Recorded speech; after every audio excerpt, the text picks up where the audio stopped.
What to do when there's water all over your worktop or countertop from your coffee machine's water tank or reservoir? Well, it could be a number of things. It could be the O-ring, the valve spring, the valve piston, or the outlets around. So what do? Do you buy a new water tank? Well, they're quite expensive.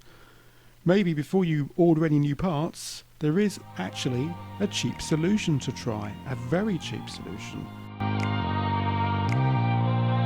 Usually when a coffee machine tank has a leak, it's the O-ring, valve piston or valve spring, or maybe all three. A coffee machine's water tank may just suddenly leak without any real warning. It just suddenly happens, and before you know it, you've got water all over your worktop. It's happened to me several times.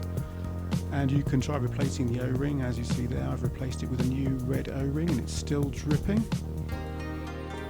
Here you can see I fitted a brand new O-ring, valve piston and spring, and despite that, water is leaking from underneath the water tank because water is still escaping through the valve outlet whilst the machine is not making coffee.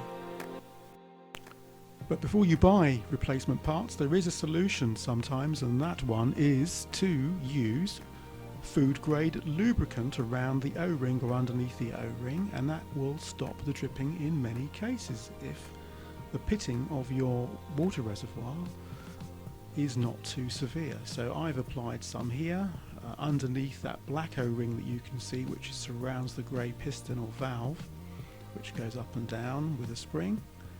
And then when I filled it with water again, there was no more dripping.